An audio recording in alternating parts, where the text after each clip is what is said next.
Now, when it comes to gambling, it's clear who really hits the jackpot. Online betting sites in Britain are booming, but it's leaving those hooked into trying their hand penniless, homeless, or worse.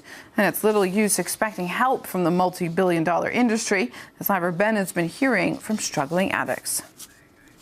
It'll kill you the same as drink and drugs will. Gambling will kill you in the end. Ronald's a compulsive gambler. He started betting when he was 15 and couldn't stop for 50 years. His addictions left him with nothing. 8 years ago I got an inheritance. I had a relation died and left me a considerable amount of money, and got hooked on these new roulette machines in betting shops, and I gambled away £250,000 in 10 months. What was the most you lost in one day?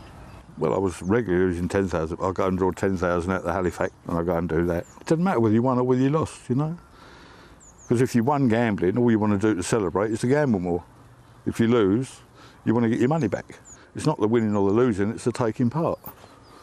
Why couldn't you just walk away once you... Because I'm a compulsive gambler. An alcoholic can't walk away when he's had 2 or 3 pints, can he?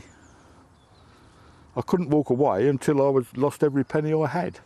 Ronald pawned his grandfather's war medals and stole from his own family, staging thefts so he could gamble more. But even when loan sharks held a gun to his head, he still couldn't stop gambling. And told me they'd blow me brains out in 72 hours if they didn't have their money back.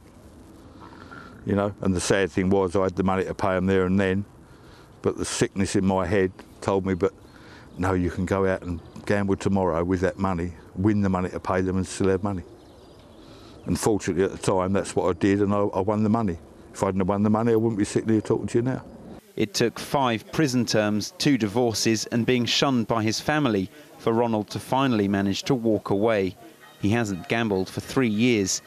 But for the gambling industry, addictions like his mean profit. Today, 1 in 10 17-year-olds is at risk of developing the same dangerous compulsion. A shocking statistic from a leaked regulators report the industry tried to silence.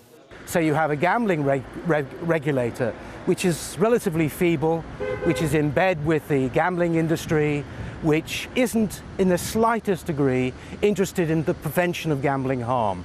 And there's the rub. Britain's one of the few countries in the developed world that actually allows children to gamble, and it's in places like this. They won't actually let us film inside, but even kids are allowed to play on the arcade machines in there with a jackpot of up to £5. John's just 18 and has already been gambling for 4 years. First scratch cards, then the lottery, now online poker. Got addicted to winning and kind of lost everything. How much did you lose? Altogether, up to now, about 8 grand. 8 grand? Where did you get that money from in the first place? Well, my winnings go straight back into it. Girlfriend, my sister, my brother, everything. Just try to get money from everywhere, like sell my stuff. Like Ronald, John turned to crime to pay for his addiction, selling drugs and stealing. His only income now is unemployment welfare, but as soon as he gets it, it disappears. Why can't you walk away? I don't know, it's just when you win you get this good feeling and it's like, yeah, you've won, but when you lose you think, oh, I've got to do it again to make my money back, but you never make your money back. It's kind of a scam. Do you think you've got a problem, would you say? Yeah, definitely. Like how serious? Well, every night I'm playing poker online, and it's whenever I can get money, I'll gamble it straight away. John recognises his problem, but countless thousands in Britain don't. And when it comes to gambling, there's only ever one winner. Ivor Bennet, RT, London.